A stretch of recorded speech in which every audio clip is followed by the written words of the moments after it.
Panchayat veterinary pharmacist संघ ने प्रदेश सरकार के खिलाफ आंदोलन करने की रणनीति तैयार कर दी है।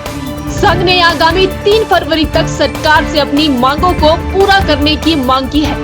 यदि प्रदेश सरकार 3 फरवरी तक उनकी मांगों को पूरा नहीं करती है तो संघ प्रदेश व्यापी प्रदर्शन कर आगामी बजट सत्र में क्रमिक अनशन भी करेगा।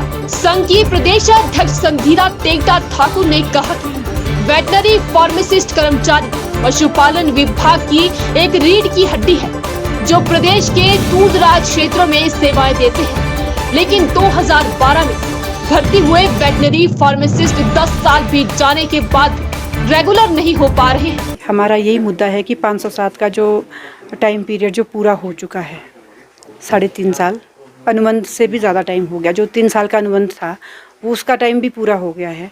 अब तो 2 साल का अनुबंध हो गया है, कॉन्ट्रैक्ट पीरियड 2 साल का हो गया।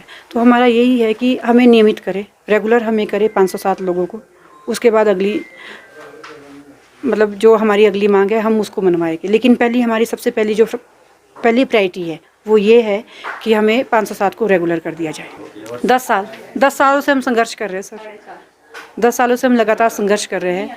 जब ये सरकार जो भारतीय जनता पार्टी की सरकार जब आई तो इनके मैनिफेस्टो में हमारा मैटर था।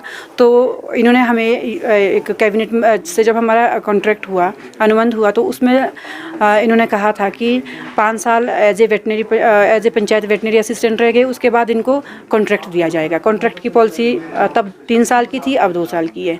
तो उसके बाद इनको रेगुलर कर दिया जाएगा। लेकिन ऐसा कुछ नहीं हुआ। हमें कॉन्ट्रैक्ट तो ज़रूर मिल रहे हैं, हमारे जूनियर्स को भी मिला, सबको मिल रहे हैं, लेकिन हमें रेगुलर नहीं किया जा रहा है। लेकिन वो हमारे साथ कहीं ना कहीं विश्वासघात किया है। विश्वासघात ये हुआ है, हमारे जो RNP रूल थे वो 88% थे, उसमें छेड़खानी की है। और उस RNP रूल में छेड़खानी जो की हुई है वो हमने लगातार उसका भी विरोध किया है। लेकिन उसका विरोध करने के बाद भी हमें तो हाथ में निराशा मिली। लेकिन चलो, जो हमारे भाई लोग गए हैं वो भी हम में से गए हैं, 254 लोग हैं और जो रेगुलर हो गए हैं।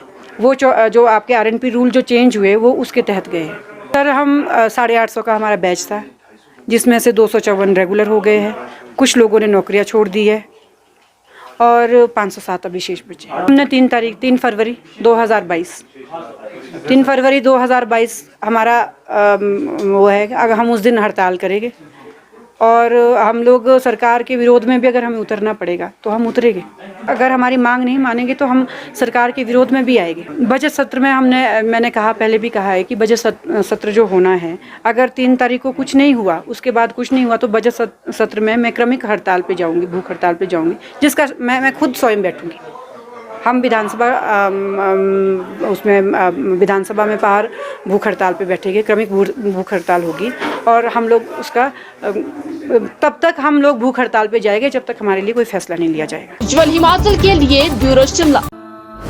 भूषण ज्वेलर्स, अनमोल रिश्तों के लिए।